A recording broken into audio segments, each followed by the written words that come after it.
Hi guys, it's Krista from Playing with a Purpose, and today I'm going to share with you something a little different than my typical content, and that is how we paid off our mortgage by the time I was 38 years old. If you're new here, my name is Krista and I'm a child care provider for up to 5 children, and on my channel you'll find tips and tricks, all things related to childcare, shopping hauls, and the odd family vlog. I want to first take you back to the very beginning where I purchased my first home. I was a single mom and I was 21 years old, and I just started dating my now husband. And the plan was that I would have a roommate living with me to help pay the rent while I also operated my home daycare. And literally the day that I moved into my first home, the person that was supposed to be renting a room from me backed out. So you can imagine the fear that crept in when I'm a single mom and I didn't make enough money to pay for my mortgage, and this scenario was playing out. My husband and I were very serious from the start. We became best friends for a year before we decided to start dating. I was very intentional about not dating people unless I really felt like this is somebody that I could potentially marry, because I didn't want people coming in and out of my daughter's life. So shortly after this whole situation happened, my husband proposed. So he ended up helping financially. And then we of course got married not long after, but things were extremely tight.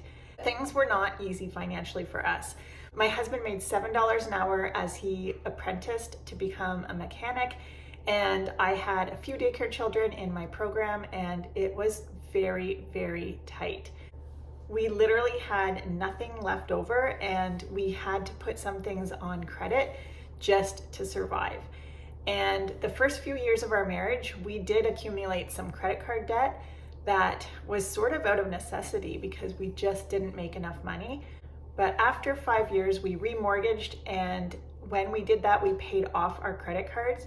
And by then things were becoming a little bit better and a little bit easier. And so we decided that we would never ever put anything on our credit cards again unless we were able to pay it off at the end of the month. So we kept that promise and we never looked back. And I've always been a very disciplined person, so I always saved for everything. When Christmas was coming, I definitely tucked some money aside so that it wouldn't be stressful. If we were having vacation time, I always tucked some money aside. And over the years, I became very interested in paying off our mortgage quickly. What we did was we took advantage of all the different things that you can do to pay off your mortgage quicker. So anytime we had extra money, we would put it against our mortgage, or we took advantage of double up payments. We added an extra $100 on our mortgage payments every month. We did all these extra little things to pay it off quicker, and we were able to pay it off in a very short time. Once we paid off our house, we ended up building our current home, and we then had a mortgage again. And then we were able to pay the remainder of that house off in 7 years. I just wanted to make this video to encourage you that even when you make small amounts of money, if you set your mind and set goals for yourself, you can achieve them. So I thought it'd be fun to kind of jump on here today and show you how we save money for different things. I made this little chart for you just to give you a visual of how we do things. I set up e-savings accounts in my banking app, and then I nickname them all depending on what our current goals are. So for instance, I know that I'm going to have an income tax payment once a year, so I have an e-savings account for income tax, one for property tax, one for vacation, one for a vehicle, one for RSPs, and then I always set up an extra account as well. Years ago, I was saving for my oldest daughter's wedding, and so I had an account nicknamed Wedding. The e-savings accounts are free, so there's no cost to having them, and it's just a simple way to help you stay on budget. Obviously, you need to adjust your goals according to your income, and at the beginning of our marriage, there's no way we had any sort of room to be able to save for all of these different things. But as things become easier and you have unexpected money come in, maybe you have a tax return, it's tempting to spend everything we have when it's sitting in one account. Even if you get a monetary gift, it's easy to just immediately spend it.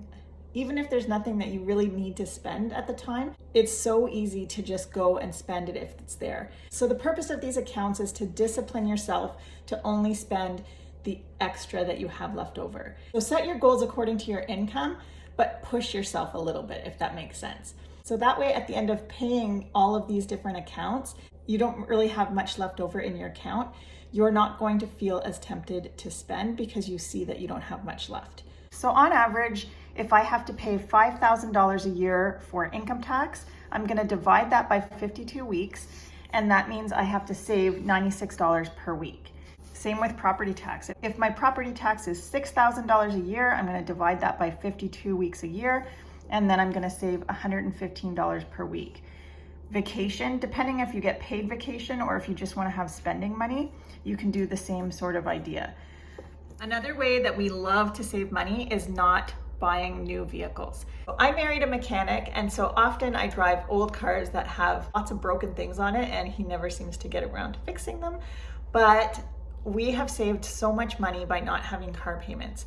And so over the years, what we have chosen to do is, instead of making car payments, we save ahead of time for a vehicle. So at the beginning, we could only afford less than $10,000 a car.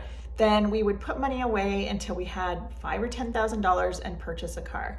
So last year we were able to purchase a car that was $30,000, and we had saved cash for it, and so we don't have any payments on our vehicle. This is one of my favorite ways to save money. So this can be tailored to whatever budget you have, but just trying to get away from paying interest really helps. During the first 10 years of our marriage, we were not able to put money towards RSPs. So adjust your goals according to what your income is. You can make different categories based on what suits your family best. So you might be saving for your child's education, you might be saving for a child's wedding, or maybe even a special trip. I just wanted to hop on here to encourage you.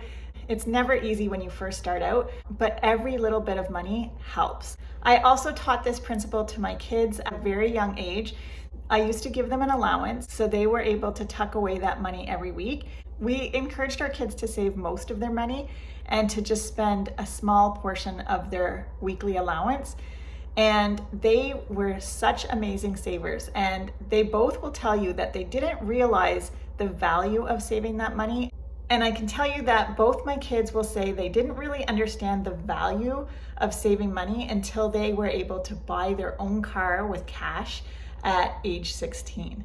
I just want to encourage you that it may not feel like you're getting anywhere at the beginning, but if you discipline yourself and push yourself a little bit, you'll be surprised at how quickly you can pay things off. I hope this video was encouraging, and if you ever have any questions, I'd be happy to answer them. I'm Krista with Playing with Purpose. I'll see you next time.